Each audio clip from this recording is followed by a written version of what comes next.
നമസ്കാരം. മലയാളി വാർത്തയിലേക്ക് സ്വാഗതം.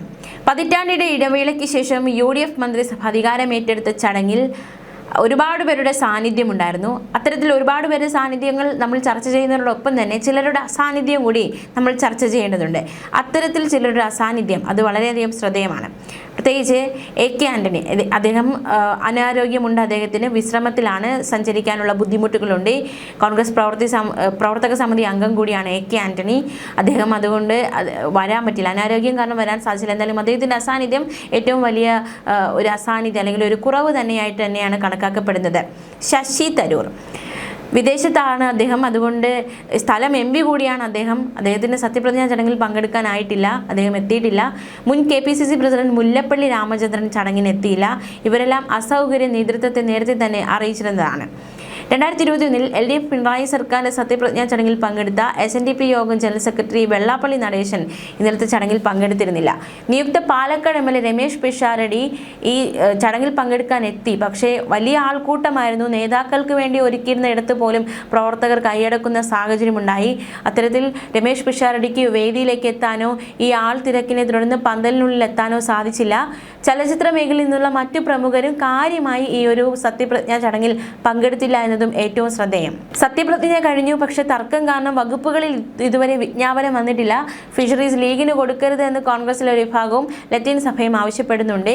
ഉന്നത വിദ്യാഭ്യാസം കോൺഗ്രസിന് നൽകണമെങ്കിൽ ഫിഷറീസ് വേണമെന്നാണ് ലീഗിന്റെ ആവശ്യം. ഇതാണ് പ്രധാന തർക്കം. അതേസമയം മുഖ്യമന്ത്രിയുടെ കൂടുതൽ വകുപ്പുകളിലേക്ക് കണ്ണു നട്ടിരിക്കുകയാണ് KC പക്ഷം. മുഖ്യമന്ത്രിയുടെ കൈവശമുള്ള ഒരു വകുപ്പ് കോൺഗ്രസ് മന്ത്രിമാർക്ക് നൽകി പ്രശ്നം തീർക്കാമല്ലോ എന്നാണ് KC പക്ഷം വാദിക്കുന്നത്. തുറമുഖം, നിയമം, ധനം തുടങ്ങിയ സുപ്രധാന വകുപ്പുകൾ നിലവിലെ തീരുമാനപ്രകാരം മുഖ്യമന്ത്രിയാണ് കൈകാര്യം ചെയ്യുക. ഇതിലെ ഒരു വകുപ്പ് ഒരു മന്ത്രിക്ക് കൈമാറിക്കൂടെ എന്നാണ് KC പക്ഷം ഉന്നയിക്കുന്ന ചോദ്യം. ഉന്നത വിദ്യാഭ്യാസ വകുപ്പ് ലീഗിൽ നിന്നും കോൺഗ്രസ് ഏറ്റെടുക്കാനായിരുന്നു ധാരണ. ആ വകുപ്പ് റോജി M. ജോണിന് കൈമാറാനാണ് തീരുമാനം. എന്തായാലും വകുപ്പുകളുടെ കാര്യത്തിലുള്ള ഒരു അസ്വാഭാവികത, അതായത് തർക്കമൊന്നും ഇതുവരെ അവസാനിച്ചിട്ടില്ല.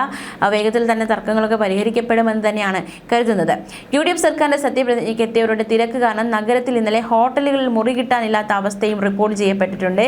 എന്തായാലും വലിയൊരു ജനസാഗരം തന്നെയാണ് സെൻട്രൽ സ്റ്റേഡിയത്തിലേക്ക് ഒഴുകിയെത്തിയത്. വലിയ രീതിയിലുള്ള ആഘോഷത്തോടെ പ്രവർത്തകരൊക്കെ എത്തി.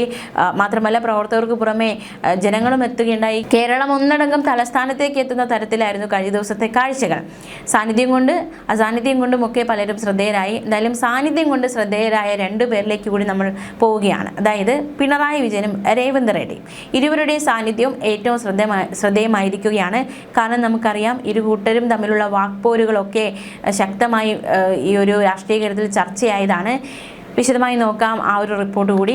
അതായത് തിരഞ്ഞെടുപ്പ് പ്രചാരണ കാലത്ത് ഇരുവരും നേർക്കുനേർ വന്ന സംഭവവും മാത്രമല്ല ഇരുവരും പരസ്പരം അങ്ങോട്ടും ഇങ്ങോട്ടുമൊക്കെ പോരടിച്ചതും ചില പ്രയോഗങ്ങൾ ഉപയോഗിച്ചതുമൊക്കെ രാഷ്ട്രീയ കേരളത്തിൽ വലിയ രീതിയിൽ ചർച്ചയായതാണ്. അതിനു പിന്നാലെ കഴിഞ്ഞ ദിവസം അവർ രണ്ടുപേരും ഒരേ വേദിയിൽ ഒന്നിച്ചെത്തിയെന്നതും ഏറ്റവും ശ്രദ്ധേയം. തിരഞ്ഞെടുപ്പ് പ്രചാരണ സമയത്ത് കോൺഗ്രസിന്റെ പ്രചാരണത്തിനായി രേവന്ത് റെഡ്ഡി കേരളത്തിലെത്തിയിരുന്നു. ആ സമയത്താണ് നീ പോമോനെ വിജയ, യുവർ ടൈം ഈസ് ഓവർ എന്ന് രേവന്ത് റെഡ്ഡി പറഞ്ഞത്. കേരളത്തിൽ പിണറായി വിജയൻ സർക്കാരിന്റെ കാലാവധി കഴിഞ്ഞെന്നും ഇനി കോൺഗ്രസിന്റെ കാലമാണ് എന്നായിരുന്നു രേവന്ത് റെഡ്ഡിയുടെ പ്രതികരണം. സ്വതസിദ്ധമായ ചിരിയിലൂടെയായിരുന്നു രേവന്ത് റെഡ്ഡി കാണികളെ കയ്യിലെടുത്തത്.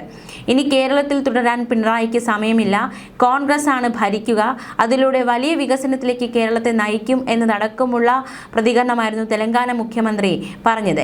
പോ മോനെ വിജയ പരാമർശം അദ്ദേഹം ആവർത്തിക്കുകയും ചെയ്തു പലയിടങ്ങളിലും.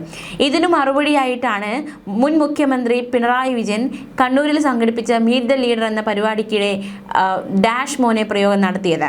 നീ പോടാ ഡാഷ് മോനെ രേവന്ത, നിനക്കുള്ള മറുപടി വരുന്നുണ്ട് എന്നായിരുന്നു പിണറായിയുടെ പ്രതികരണം.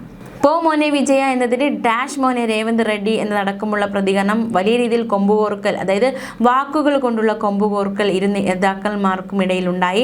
അതിനുശേഷം അതായത് പിണറായി വിജയൻ നിനക്കുള്ള മറുപടി വരുന്നുണ്ട് എന്ന് പിണറായി വിജയൻ ഉദ്ദേശിച്ചത് മൂന്നാം ഊഴം സർക്കാർ LDF സർക്കാരിനുണ്ടാകും, വീണ്ടും LDF അധികാരത്തിലേറും, അതിലൂടെ നിങ്ങൾക്ക് മറുപടി കിട്ടുമെന്നായിരുന്നു അദ്ദേഹം ഉദ്ദേശിച്ചത്. പക്ഷേ പരാജയപ്പെട്ടു. UDF സർക്കാർ അധികാരത്തിലേറി.